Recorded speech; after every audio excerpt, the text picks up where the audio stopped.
hospitals in the past few days have come close, indeed, to running out of oxygen. What's been done to increase supplies to ensure that doesn't happen in the coming days and weeks when clearly the number of patients will increase? Yes, this is a very important operational question. We have adequate supplies of the oxygen that's needed in hospitals. We need to, of course, make sure that each hospital has that available. We have had an equipment failure, as I think you referenced, and we therefore had to divert some ambulances. But this is the normal operation of the NHS when there are things like equipment failures. Of course, interest in it is heightened because of the nature of coronavirus. But the supply, the quantity of oxygen and supply of oxygen is something that we've been working very hard on, and we have a very high degree of confidence in the supply of oxygen. Is there anything else? So I was just going to add actually some comments that I think Professor Steve Powis made a few days ago, which is actually to signal that this is a positive sign in most cases.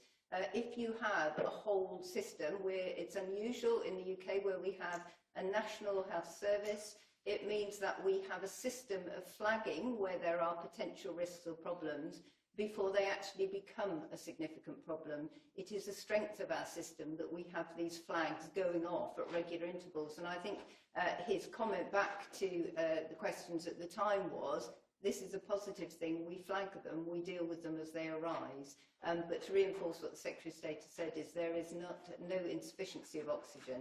And I think the public should not be concerned that if they become ill and need a hospital admission, that care is available to them. Great. Charlotte Ivers from Talk Radio. Thank you, Mr. Hancock.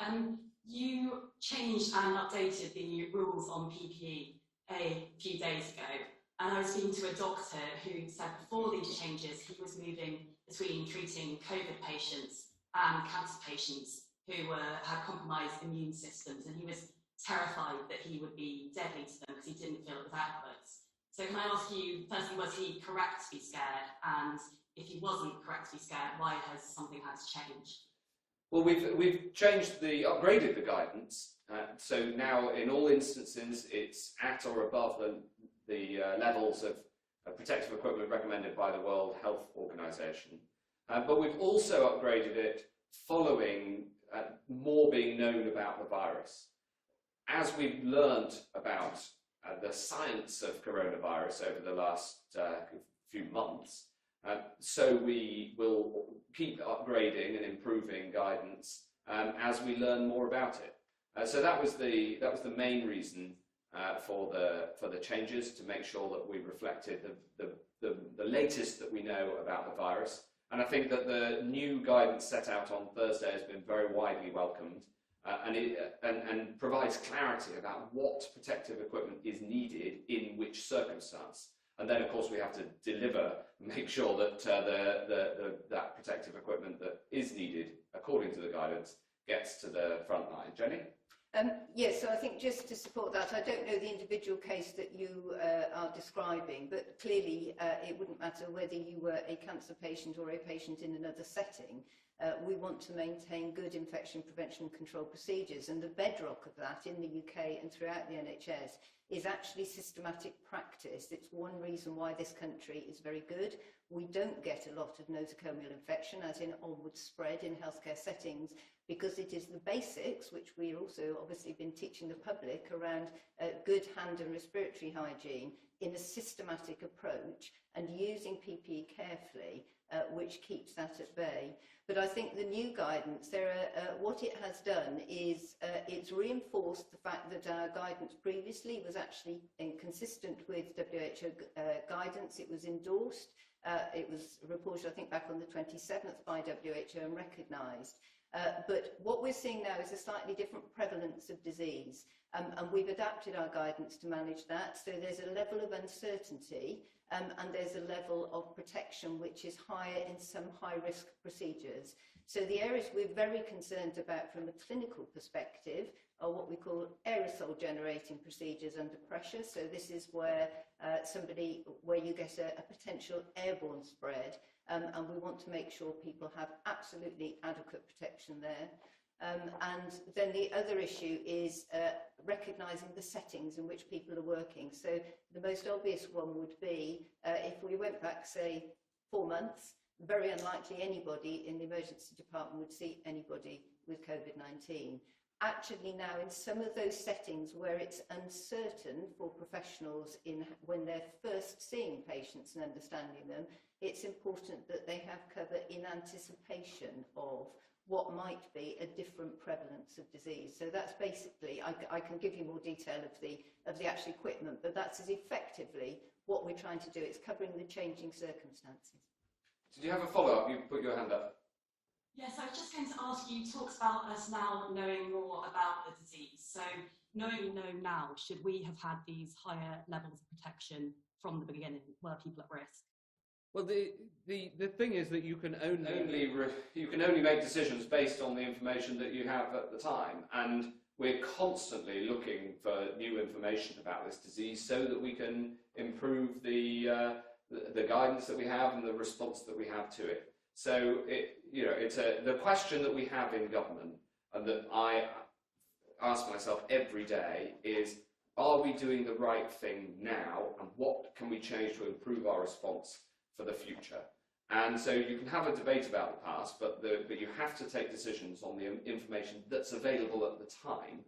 And I think the previous guidance was the best guidance possible on the information that was available at the time, and then we've upgraded it.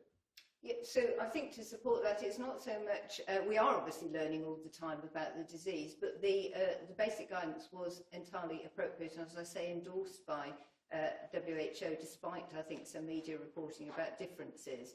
But the important thing is we are now operating in a slightly different environment, so it's the uncertainty that some clinicians, not all clinicians, find themselves in, that we have reviewed where that is to ensure that they feel safer in those environments.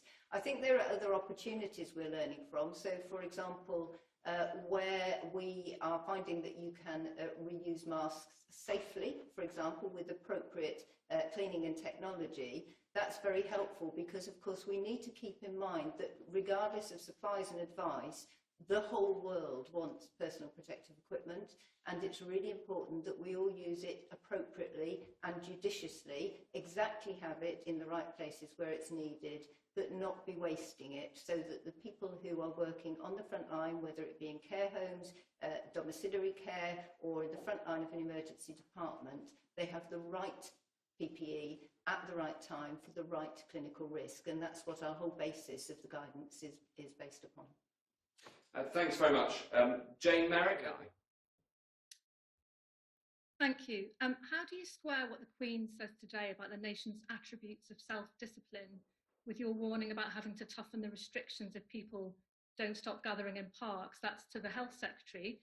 And to the Deputy Chief Medical Officer, what is the testing strategy for care homes and prisons, given that these are emerging as major hotspots for cases and sadly deaths? Are prisons and care homes going to be next in line for mass testing after NHS workers? Well, I think we're all looking forward to seeing what the Queen has to say and watching her address and listening very carefully to it. I think the message from all of those of us across the board is very clear, which is that we need perseverance in the face of some great challenges, and that also means the perseverance in following the rules. And I couldn't be clearer about my emphatic requirement of people, which is backed up by law, to follow the rules that we've set out and to make sure that people stay at home. That is the number one thing that you can do, and we've set out those 4 exemptions, and people should stay at home unless they're going out for one of those 4 reasons, and those 4 reasons alone. Jen. Thank you. So absolutely, you've highlighted 2 very critical domains, if you like, for public health surveillance and intervention. That's been recognised right from the start of this incident, and in fact, it's recognised before COVID-19. We always keep a close eye on care homes and prisons. because the setting in which people live is potentially problematic. So for care homes, clearly, you tend to have a collection, in the nicest possible use of the word, of potentially elderly or more vulnerable individuals. That's one issue. And then certainly in prisons, you are intentionally, through a prison operation, holding people together. So both of those environments are very well recognised. In fact, Public Health England hosts the WHO Collaborating Centre for Healthy Prisons, so we have a lot of experience and actually advise other parts of the world. And I know that the key consultants there have been working with Ministry of Justice and with the Prime Minister on establishing and looking at how those environments should be treated. You asked specifically about testing, and testing in both prisons and care homes has always been on the priority list. So once we moved from containment to delay, if you remember, the categories of testing that we have are clinical care of patients in hospitals as an absolute category, because that's how we manage the safety and the benefit of that health intervention. But what we then do is test in care homes and prisons. What we do though, is we wouldn't necessarily test everybody, because you want to test where there is going to be a positive advantage to doing the testing. I'll stop in a moment. And we usually test up to about 5 people to establish, it can vary depending on the setting, but to be sure that we have established what the issue is. It's usually quite possible in a setting like that to understand then, on a clinical basis, whether there is a case. It may not be laboratory confirmed, but it would be a presumed clinical case.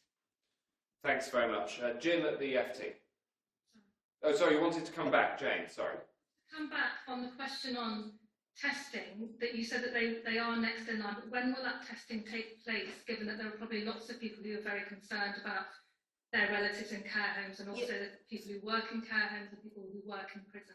Yeah, sorry, I perhaps didn't explain myself clearly enough. So for any care home outbreaks, whether it relates to a worker or an individual resident or a prisoner or somebody supporting him or her, those tests happen now. They are in the prioritised list already. So the groups of people who are routinely tested and have been ever since we have started responding to this incident include potential outbreaks in care homes and prisons. That's been going on right from the start. In terms of other workers, though, as we go forward for NHS workers and frontline care workers and responders, clearly those are in the priority group, because we recognise that those workers, we need to think of the care sector almost like the other arm. We talk a lot about the acute hospital sector, but we often forget that it's the care sector who are operating in the community, community nurses and domiciliary care workers, who are equally important in our drive to manage this incident. So they will come within prioritised key workers. Does that answer the question, Jane? I think it was just to get clarity on when that testing would take place for those workers. Yeah. There's no specific timing. So the outbreaks happen already, and the other workers will be falling into the expanding programme, which has been ramping up, as you've heard, and I think has been reported on a daily basis this week. Thanks. Jim, the FT. Secretary of State, could you please tell us yes or no whether the government is preparing to take equity stakes on taxpayers' behalf in some of the large companies which have found themselves in major crisis because of the pandemic?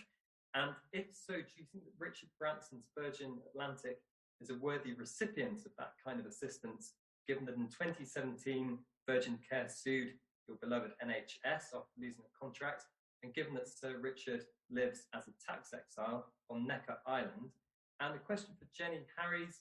I know you might say it's too early to speculate about how the lockdown might end, but Neil Ferguson seemed to suggest this morning that there could be a kind of staggered way of doing it in terms of different age groups and different regions coming out of the lockdown before others. Is that possible?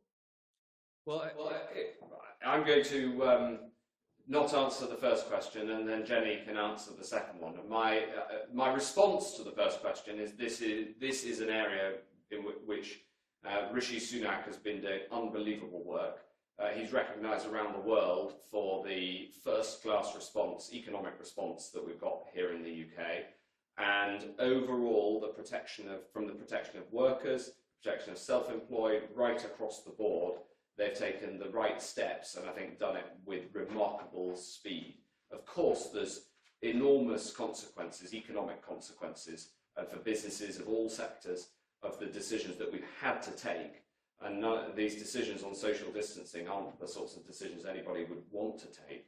But I think the way that the Prime Minister and Chancellor have responded on the economic front has been absolutely first rate, and I'll leave it to them to answer questions about the details of what might happen, might or might not happen, which they're best placed to do rather than me. Jenny, on the second point? Yes. So I think the brief answer is all things are possible. And it's important because right from the start we've driven the response from science, and we have modelled, and Neil clearly has been one of the key contributors to that modelling group and in us understanding what interventions we need to put in at what time. And I know there's a huge amount of work ongoing at the moment looking at both the individual packets of intervention that have gone in, so we staggered them in. Some of them had significantly more impact on the way in, and those are the ones that we put in at the time to give the maximum benefit. But clearly, what we don't yet know, and I think this is critical, and I didn't hear Neil's interview this morning, I apologise, but what we don't yet know is how the disease on a whole population basis has affected our immunity, how many of us have had it and how many haven't.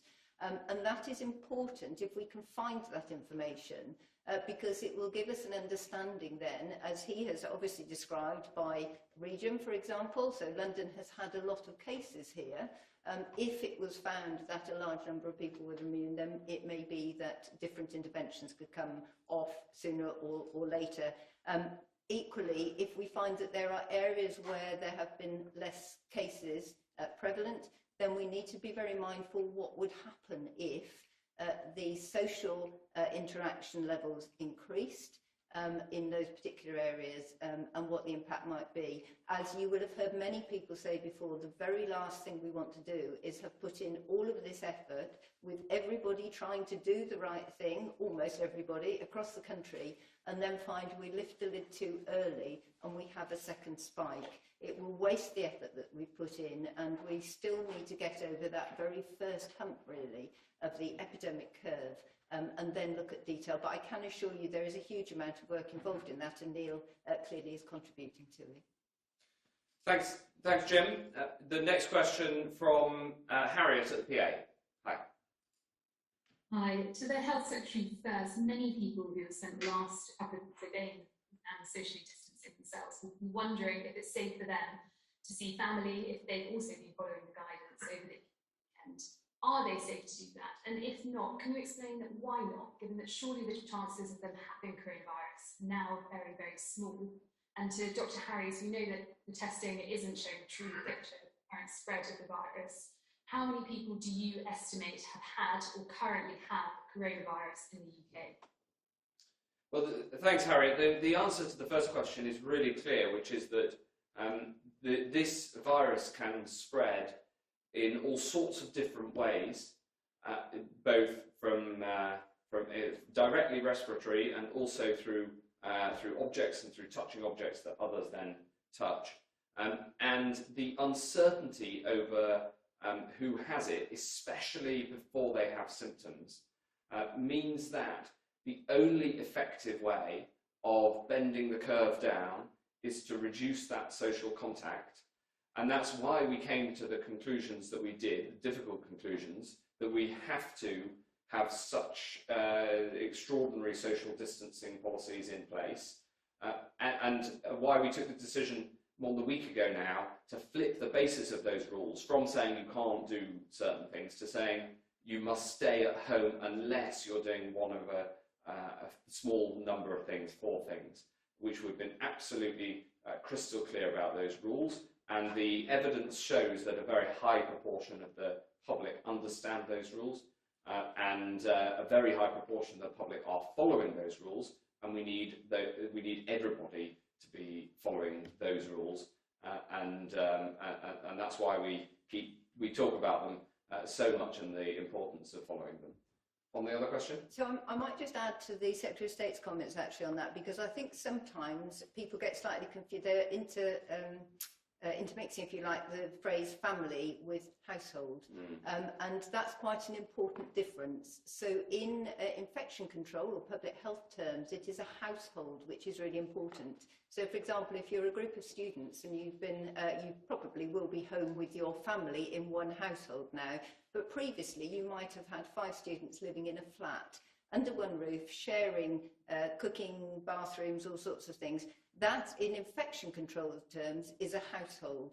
So the important thing here is we know that households tend to have the same risk exposures, so they tend to have the same opportunity to become infected from one another, and it's one of the reasons why we have the stay-at-home family isolation policy. It's a household isolation policy. So if your family is with you, the likelihood if one of you have had it, particularly after you've all worked your 14 days, then probably your risk is low. It's possible that one of you may have had it and not noticed any symptoms particularly. But if your family lives in a different town, they are an entirely different household. And mixing those two is not what we want to do generally. So I think the difference between family and household, so it's stay with the people that you live under the same roof with and keep doing that for as long as you can and safely. So that really just adds to that from an infection control perspective. And I can't answer your second question, and I'm not going to try, because that is exactly why we need to understand the immunity, the immune picture across the population. Obviously, some countries are a bit ahead of us, so somewhere like China, other countries, we learn where we can from reports that they do, and we're looking, but there is no country in the world currently which has good population-based serology testing for immunity to be able to say with confidence how many of the population have had the disease and which layers, which ages, which sexes, or which people with different characteristics. We just need to understand that in the future. So I won't hesitate to guess at this point. Does that answer your question, Harriet, or at least explain why we're not able to answer it? Yeah, just to clarify, so people who have only been going to the shops or only going out for exercise are still at risk of having coronavirus, having picked it up in those sorts of things you're saying, and therefore aren't safe to travel even like by car to go and see family or friends. That's right, and I have a particular interest in this, having had coronavirus and having come through it. Obviously, I've asked all these questions for myself, and as well as Secretary of State, and the rules are there for a reason. Even for those of us who've had it, where the science predicts it's likely that our immunity is higher and our ability to transmit the virus is lower, we are not yet confident enough in how much higher the immunity is and how much lower the likelihood of those of us who've had the disease transmitting it is, to be able to change the rules. So there is clarity on the social distancing rules for people, whether they've had coronavirus or not, and the rules are the same for everyone and will be until the science can give us confidence that we can say something different to those who have been through it. Final question, Paris from the Scotsman. Thank you, Secretary of State. In the past few hours, we've learned that the Chief Medical Officer of Scotland, Dr. Catherine Calderwood, for the past 2 weekends has driven over 40 miles to a holiday home, taking with her on one occasion her entire family and on the other occasion her husband.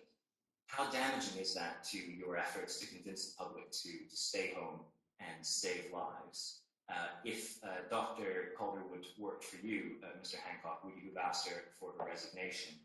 And can I ask Dr. Harries, is she still an effective spokesperson for the public information campaign? And do you have a second home that you visited since movement restrictions came into place? Well, thanks very much, Paris. This is a matter for the Scottish Government, and they, I know, are addressing the questions that have been asked in Scotland. These rules are there for everyone. We couldn't be clearer that the social distancing rules are there for everyone to follow. I understand that the Scottish CMO has apologised, and as far as I see it, that is a matter for the Scottish Government to address. Thanks very much, everybody. That is it for today, and I hope that you, like me, will tune in to see the address from Her Majesty at 8 o'clock this evening. And thank you all very much indeed.